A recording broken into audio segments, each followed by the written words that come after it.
Assalamualaikum warahmatullahi wabarakatuh. Innal hamdalillah nahmadu wa nasta'inu wa nastaghfiruh wa na'udzu billahi min syururi anfusina wa min sayyiati a'malina may yahdihillahu fala mudhillalah wa may yudlil fala hadiyalah wa asyhadu an la ilaha illallah wahdahu la syarikalah wa asyhadu anna Muhammadan abduhu wa rasuluh. Ya ayyuhalladzina amanu taqullaha haqqa tuqatih wala tamutunna illa wa antum muslimun. Amma ba'du.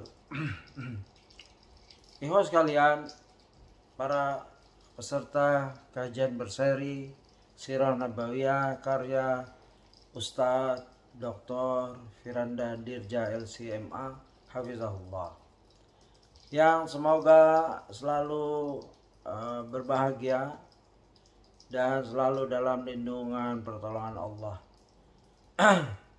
Kita akan melanjutkan kajian kita yang nomor 30, ya, berhenti pada halaman ke 280 atau 279. Kita akan memulai di halaman 280. Ketiga, yaitu Nazar Abdul Muttalib. Nazar Abdul Muttalib. Ketika ia masih memiliki seorang putra saja, ya, baru satu putra, ya, yaitu Al-Harith, Abdul Muttalib pernah bernazar bahwa jika ia mempunyai 10 anak lelaki, maka ia akan menyembelih salah seorang dari mereka, ya, gitu.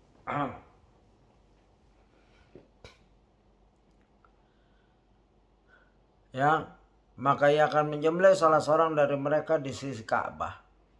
Nazar semacam ini adalah bentuk syukur kepada Allah Azza wa Jalla, ya, yang biasa dilakukan oleh kaum jahiliyah, menyembelih orang anaknya, ya.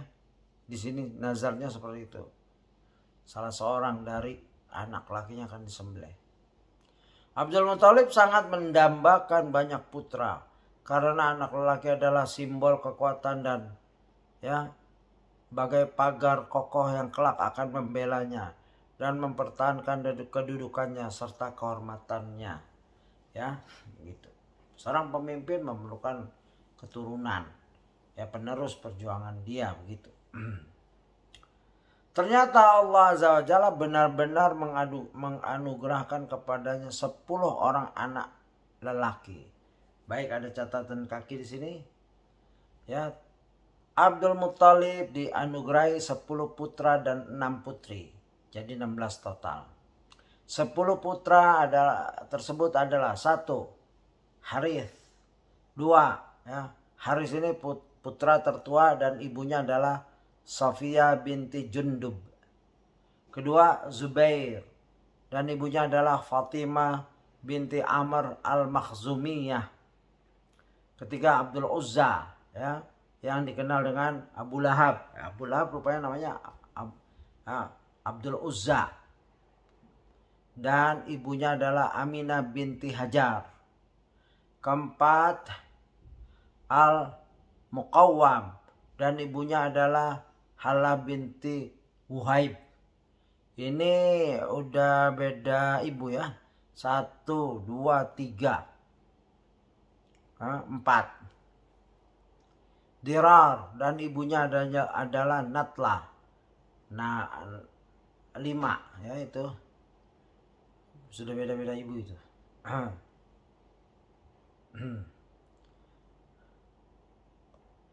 Yang keenam, Abu Talib, dan ibunya adalah Fatimah binti Amr al-Makhzumiyah. Ketujuh, Hazal, dan ibunya adalah Halah binti Wuhaib. Kedelapan, Abdullah, ayah Nabi, ya, sallallahu alaihi wasallam, dan ibunya adalah Fatimah binti Amr al-Makhzumiyah. 9, Hamzah, dan ibunya adalah Halah binti Wuhaib. Ke-10 ada Al-Abbas, dan ibunya adalah Natlah. Ya, begitu perinciannya dari 10 putra. Sedangkan 6 putri tersebut adalah 1. Safiyah ya, 2 Ummu Hakim yang dikenal dengan Al-Baidah, ketiga Atikah, keempat Umaymah, kelima Arwah, dan keenam Barah. Lihat Al-Lu'lu' Al-Maknun fi Sirah An-Nabawi Al-Ma'mun jilid 1 halaman 62-63. Ya. Jadi jelas bahwa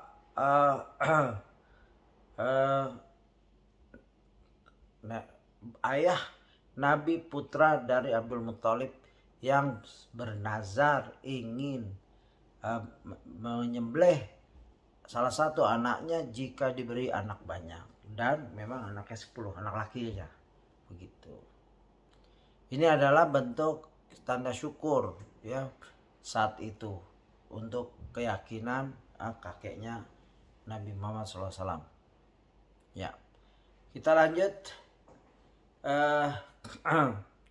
Ternyata Allah Azza wa Jalla benar-benar menganugerahkan kepadanya 10 orang anak lelaki, ya 6 anak perempuan, ya begitu. Kita lihat bagan sedikit di sini. Abdul Muthalib ya, istri-istrinya ya. Abdul Muthalib dan istri-istrinya 1 ya, Halah bintu Wuhaib ya, anaknya Hazal dan Al-Muqawwam. Terus Natlah, anaknya Dirar dan Al-Abbas. Aminah bintu Hajar, anaknya Abdullah Uzza yaitu Abu Lahab. 1 aja di situ. Fatimah bintu Amr, anaknya Abdullah, Abu Talib ya. Terus ada Az-Zubair di sini. Ya, gitu. Safiyah bintu Jundub, anaknya Al-Harith ya, gitu. Dan di antara putra-putra Abdul Muthalib ya adalah Abdullah ayah Rasulullah SAW, dan dialah yang paling dicintai oleh Abdul Muthalib ya. Abdullah paling cintai oleh Abdul Muthalib. Dan di antara putra-putra Abdullah dan di antara putra-putra Abdul Muthalib adalah Abdullah ayah Rasulullah SAW, dan dialah yang paling cintai oleh Abdul Muthalib. Ketika ke-10 anaknya telah beranjak dewasa, Abdul Muthalib pun mengumpulkan mereka dan menjelaskan nazarnya kepada mereka. Mereka semua pun mendukung ayahnya untuk memenuhi nazarnya tersebut. Coba lihat ya. Padahal ini ingin disembelih nih ya nazarnya, tapi semua mendukung. Abdul Muthalib pun mengatakan, ambillah wadah yang diisi dengan nama kalian masing-masing, lalu serahkan ia kepadaku.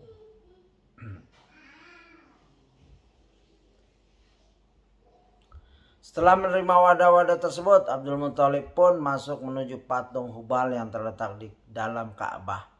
Abdul Muthalib berkata kepada penjaga berhala, undilah anak-anakku sesuai dengan wadah yang terisi dengan nama-nama mereka, sambil menjelaskan kepadanya tentang nazarnya. Setelah diundi oleh si penjaga berhala, ternyata nama Abdullah yang muncul. Abdul Muthalib pun memanggil Abdullah mengambil pisau yang panjang, lalu membawa Abdullah untuk disembelih di Ka'bah. Orang-orang Quraisy pun mencegahnya. Abdul Muthalib bertanya, lantas apa yang harus aku lakukan? Ya, begitu gigihnya mereka terhadap nazarnya. Mereka pun mengarahkan Abdul Muthalib untuk bertanya kepada seorang dukun wanita di Hijaz. Setelah mendengar kisah yang disampaikan oleh Abdul Muthalib, dukun wanita itu pun berkata, berapa diat di tempat kalian untuk 1 nyawa? Mereka menjawab 10 onta. Dukun wanita pun berkata, buatlah undian antara Abdullah dan 10 onta. Jika yang keluar ternyata atas nama Abdullah, buat undian kembali dengan menambah 10 onta, hingga Tuhan ridha kepada kalian. Adapun jika yang keluar adalah atas nama 10 onta, maka cukup kalian sembelih 10 onta. Ini. Mereka pun mulai mengundi antara Abdullah dan 10 unta. Namun ternyata nama Abdullah terus keluar. Hingga jumlah unta mencapai 100 ekor. Ya, barulah yang keluar undian 10 unta. Orang-orang Quraisy pun berkata, sungguh sekarang Rabbmu telah meridhoimu, wahai Abdul Muthalib. Abdul Muthalib yang belum yakin pun menjawab, tidak, demi Allah, aku akan kembali mengundinya sebanyak 3 kali. Ternyata sebanyak 3 kali itu pula undian yang keluar adalah atas nama unta. Kemudian Abdul Muthalib pun yakin dan langsung menyembelih 100 unta sebagai pengganti Abdullah. Nah, ini kisah dikutip oleh Ustadz ya, kabilah asal ibu kandungnya, bukan. Lihat dulu Al-Maknun buku 1 62 65 begitu.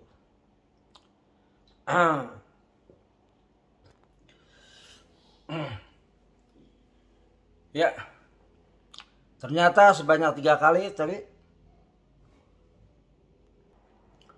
Ya, ternyata sebanyak 3 kali itu pula undian yang keluar adalah nama atas nama unta. Maka untalah yang dikurbankan sebanyak 100 unta. Coba ya, akhir-akhir ini masih Zulhijjah ya, ada unta yang orang Indonesia banyak yang kurban sapi, ada yang harganya 200 juta ya, 180 juta, 150 juta. Ya kalau unta mungkin lebih. Ya taruhlah kalau 100 juta ya, hitung saja sendiri itu. Keempat, kita masuk ke hal yang keempat, yaitu kematian Abdullah ayah Rasulullah SAW. Suatu ketika Abdullah pergi menuju Syam untuk berniaga bersama salah satu rombongan Quraisy. Usai berniaga, Abdullah beserta rombongan pun berjalan kembali menuju Mekah dan memutuskan untuk singgah terlebih dahulu di Madinah. Ketika singgah di Madinah, Abdullah pun jatuh sakit. Sakit Abdullah tak kunjung sembuh. Ia pun meminta rombongannya untuk melanjutkan perjalanan ke Mekah karena dia ingin menetap sementara waktu di Madinah bersama paman-pamannya dari Bani Adi ya bin Najjar, ya, kabilah asal ibu kandungnya Syaibah bin Hashim Abdul Muthalib, ayahnya Abdullah dan kakeknya Rasulullah SAW. Inilah selama sebulan penuh Abdullah menetap di Madinah.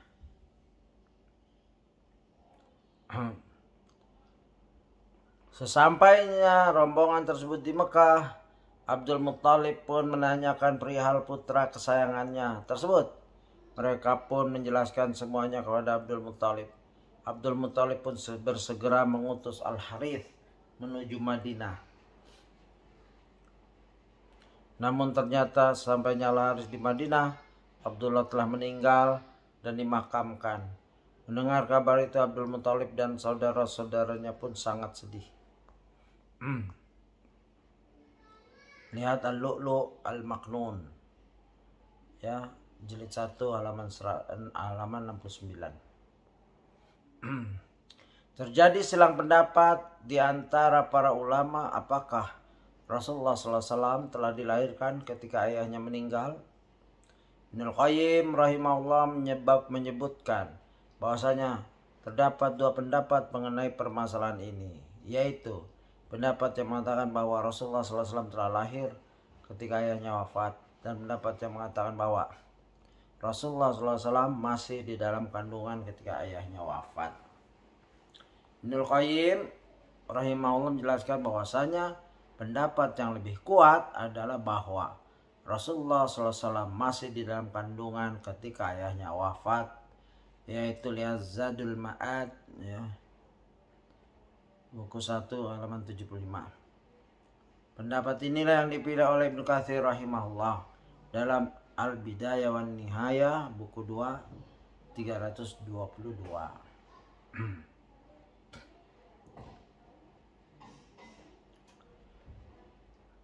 Lalu kita lanjutkan peristiwa-peristiwa penting sebelum lahirnya Rasulullah SAW.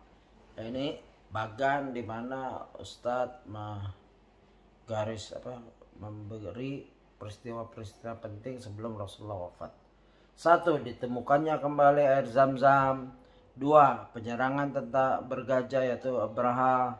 3. Nazar Abdul Muttalib untuk menyembelih salah satu anaknya. 4. Kematian Abdullah ayah Rasulullah SAW. Ya. Kita masuk kepada kelahiran Nabi Muhammad SAW.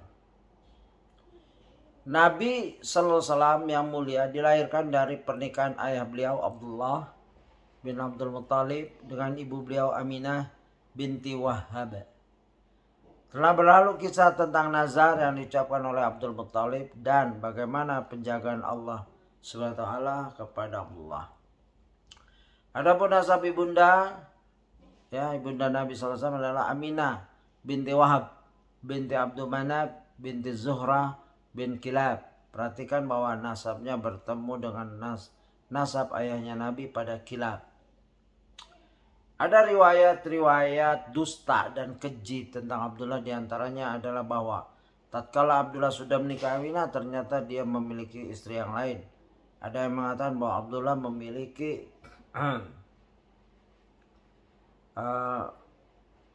pacar, wanita pezina atau wanita yang ditawarkan kepadanya untuk digauli, zina istibda. Sebagaimana telah berlalu penjelasannya. Ada juga riwayat lemah dan palsu yang menyebutkan bahwa Abdullah ketika mendatangi wanita ini, istri yang lain atau wanita pezina atau istri orang lain yang minta digauli, wanita itu melihat ada cahaya di wajah Abdullah. Namun Abdullah tidak sempat menggauli wanita tersebut dan malah pergi menggauli Aminah istrinya. Setelah menggauli Aminah, maka Abdullah kembali ke wanita tadi. Ternyata cahayanya sudah hilang dan wanita itu pun menolaknya. Dan beberapa kisah lainnya yang sampai kepada kita dengan riwayat yang lemah dan palsu lainnya. Lihat Asirah An-Nabawiyah As-Sahihah jilid 1 halaman 9495. Sebagian orang terlalu gulu, berlebih-lebihan, hendak menjelaskan bahwa Nabi Muhammad SAW itu bercahaya, sehingga membuat kisah bahwa cahaya tersebut berasal dari ayahnya. Kemudian tatkala ayahnya berhubungan dengan ibunya, maka cahaya tersebut berpindah dan menetap kepada Nabi SAW. Saudaraku, ini tulisan Ustadz Firanda. Tidak perlu kita berdusta untuk memuji Rasulullah SAW. Rasulullah SAW memang bercahaya, tetapi bukan cahaya fisik berupa sinar yang keluar dari tubuhnya. Allah Azza wa Jalla berfirman tentang Nabi Muhammad sallallahu alaihi wasallam. Ya ayuhan nabiyyu inna arsalnaka syahidan wa mubashiran wa nadhira wa da'iyan ila Allahi bi'idnihi wa sirajan munira. Yang artinya, wahai Nabi, kami mengutus engkau sebagai pemberi saksi, sebagai pemberi kabar gembira, dan sebagai pemberi peringatan, dan menyuruh pada Allah, dan sebagai lampu yang bercahaya, sirajam munira. Quran surat Al-Ahzab 45 sampai 46. Yakni bahwa Nabi SAW bagaikan sumber cahaya yang terang benderang. Hidayah itu cahaya, yang menyinari umat manusia yang telah lama dirundung kegelapan syirik dan maksiat. Allah Azza wa Jalla tidak bermaksud menyatakan bahwa fisik Nabi Muhammad SAW bagai lampu yang menyala secara hakiki. Sebagian orang mengklaim bahwa Rasulullah SAW tidak mempunyai bayangan karena tubuh beliau bercahaya. Ketika terkena sinar matahari tersebut terpantulkan dan terkalahkan oleh cahaya fisik Nabi Muhammad SAW. Ini merupakan kedustaan yang diadakan kepada Rasulullah SAW. Wajah Rasulullah SAW memang bercahaya, namun yang dimaksud dengan bercahaya adalah keindahan, ketampanan, serta kecerahan wajah beliau yang luar biasa sempurna. Bukan bahwa sinar yang memancar dari wajah atau tubuh beliau. gitu. Aisyah radhiyallahu anha pernah mengisahkan kuntu anamu baina yaday Rasulillah sallallahu alaihi wasallam wa rijlaya fi qiblati fa idza sajada ghamazani aqabattu rijlai wa idza qama basattuhuma wal buyutu yaumaid laisa fiha masabih. Saya pernah tidur di hadapan Rasulullah sallallahu alaihi wasallam. Kedua kakiku berada di arah kiblat beliau. Setiap kali hendak sujud, beliau akan memegang kakiku. Lalu aku pun melipat kakiku untuk melapangkan tempat sujud beliau. Dan ketika beliau sudah kembali berdiri, aku pun meluruskan kakiku kembali. Di masa itu rumah-rumah tidak ada lampunya. Hadis riwayat Bukhari nomor 382, Muslim nomor 512.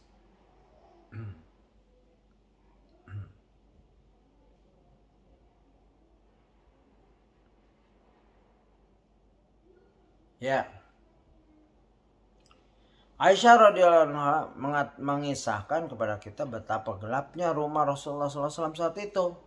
Sehingga ia tidak mampu melihat dengan baik apakah Rasulullah SAW sedang berdiri atau sedang sujud. Karenanya Aisyah menanti Rasulullah SAW menyentuhnya. Baru kemudian ia melipat kakinya. Andai tubuh Nabi SAW percaya dengan sinar yang mengalahkan sinar matahari, tentu kejadiannya tidak akan seperti ini. Dalam riwayat lain Aisyah radhiyallahu anha menuturkan, Faqat Rasulullah sallallahu alaihi wasallam lailatan minal firash ya faltamastuhu faqamat yadai ala batni padamaihi wa huwa fil masjidi wa huma mansubatan. Pada suatu malam aku kehilangan Rasulullah dari tempat tidur, maka aku pun mulai mencari-cari beliau hingga tiba-tiba tanganku menyentuh kedua telapak kaki beliau sementara beliau sedang sujud. Ketika itu kedua telapak kaki beliau dalam kondisi tegak berdiri. Ya. Hadis riwayat Muslim nomor 486. Jelas sekali Aisyah radhiyallahu anha mengisahkan bahwa ia harus meraba-raba untuk mencari Rasulullah SAW. Kalau seandainya fisik Nabi SAW percaya, tentu Aisyah tidak perlu meraba-raba untuk mencari beliau SAW. Sangat disayangkan bahwa anggapan berlebihan sebagian kalangan awam ini serupa dengan ekspektasi nyeleneh kaum musyrikin di Nabi SAW. Di Nabi SAW. Allah SWT berfirman tentang mereka. Orang-orang musyrik. Wa qalu ma li hadza rasuli ya'kulu ta'ama wa yamshi fil awsaq laula unzila ilaihi malakun fayakunu ma'ahu nadhira. Dan mereka berkata, mengapa Rasul Muhammad ini juga memakan makanan dan berjalan pasar-pasar? Mengapa tidak diturunkan malaikat kepadanya agar malaikat itu memberi peringatan bersama dia? Quran surat Al-Furqan ayat 7. Ini manusia ngatur Allah ini namanya. Ya, sombong sekali. Bagaimana mau dapat hidayah kalau Allah diatur? Allah yang memberi hidayah, Allah yang ingin menurunkan cahayanya, hidayahnya dengan cara yang dia kehendaki. Allah SWT pun meluruskan sangkaan mereka dengan firman-Nya.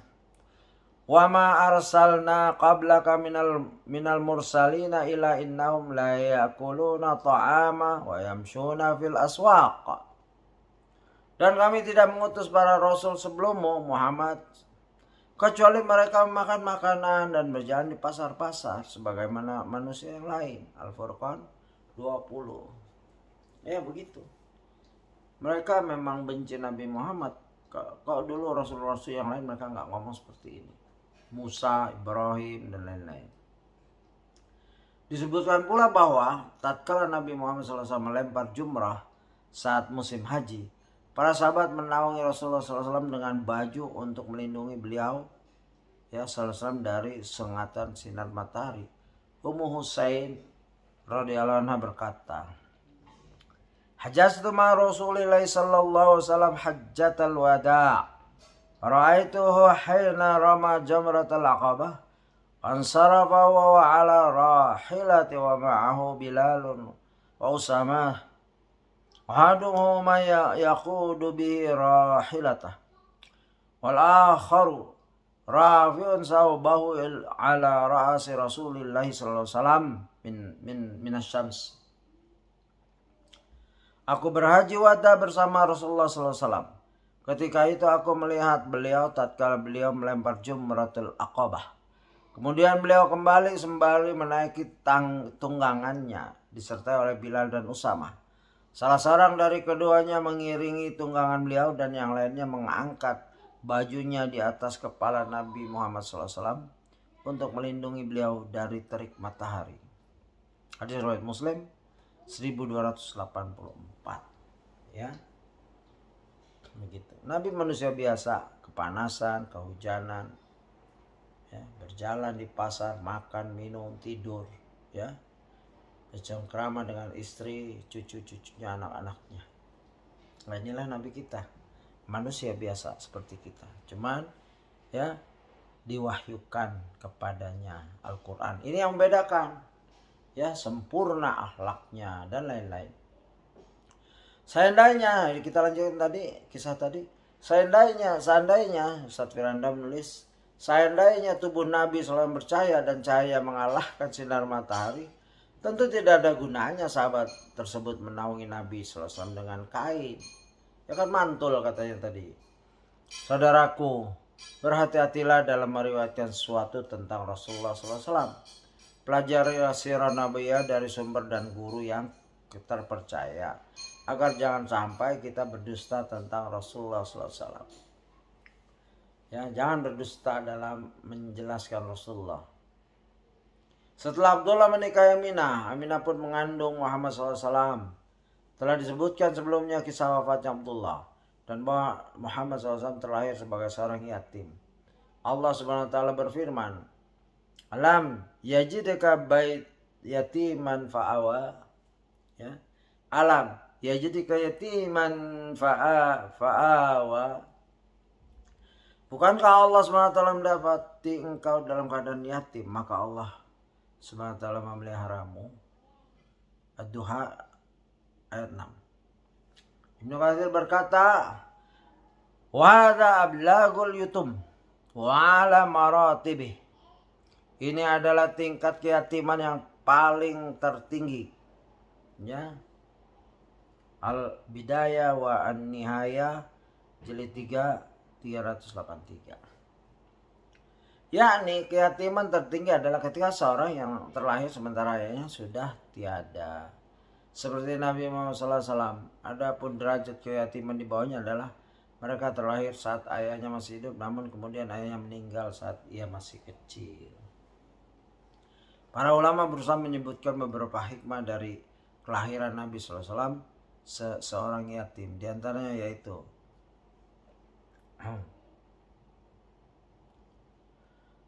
satu, menutup celah tuduhan bahwa ajaran Islam telah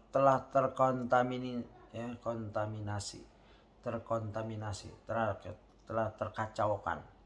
Ya, andai Muhammad SAW tumbuh besar dengan didikan ayahnya, mungkin para penentang Islam akan mengatakan bahwasannya Muhammad SAW banyak memperoleh pengajaran dari ayahnya yang kemudian dijadikan sebagai agama Islam. Karenanya Allah SWT berkehendak untuk mendidik Rasulullah SAW langsung tanpa perlu kepengurusan dari ayahnya.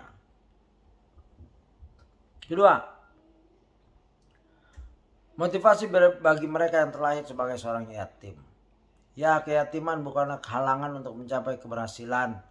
Ya, dan ini tergambar jelas pada kisah perjalanan Nabi Muhammad SAW. Ya, banyak ya ulama besar juga yatim. Tiga, menjadikan Nabi Muhammad SAW sebagai pribadi yang kuat jauh dari kemewahan. Allah Azza wa Jalla mengutus nabinya untuk mengemban tanggung jawab yang sangat berat, yaitu membawa risalahnya serta menyampaikannya kepada seluruh umat manusia. Tentunya untuk merealisasikan itu diperlukan persiapan atas pribadi Rasulullah SAW sejak sedini mungkin Dan di antara bentuk-bentuk persiapan tersebut adalah menjadikan Rasulullah SAW terlahir sebagai anak yatim yang semenjak kecilnya jauh dari kemewahan ataupun kesenangan duniawi. Ya, sedih memang. Rasulullah mendapatkan perawatan dan pengurusan dari ibunya dalam waktu yang cukup lama. Dan apabila kita menilik sejarah para nabi lainnya, ternyata kebanyakan mereka juga dirawat oleh ibu-ibu mereka. Seperti Nabi Ismail alaihissalam, Nabi Musa alaihissalam, Nabi Isa alaihissalam. Ini menunjukkan urgensi peranan seorang ibu dalam pendidikan sang anak. Dan tentunya merupakan bukti dan urgensi memilih wanita salehah sebagai calon ibu, sebagaimana yang biasa dikatakan orang Arab. Al-ummu madrasatun idza a'adattaha a'adatta sya'ban tayyibal a'raq. Ibu itu bagai madrasah. Jika engkau mempersiapkannya dengan baik, maka akan terlahir darinya bangsa yang mulia. Wallahu a'lam. Kita lanjutkan nanti di kajian ke-31 ya, tentang kelahiran Nabi Muhammad SAW. Demikian, saya mohon maaf jika ada kesalahan dalam pembacaan, pengutipan dan lain-lain. Dan juga mohon doa untuk kita semua umat Islam agar Allah menjaga din ini dan menjadikan kita bagian dari kemenangan Islam. Sekurang-kurangnya ibda binafsik, mempertahankan diri, meningkatkan iman dan ilmu dan ibadah yang benar, ikhlas karena Allah dan mutabah ya, mengikut Rasulullah. Subhanakallahumma wa bihamdika asyhadu an la ilaha illa anta astaghfiruka wa atubu ilaik.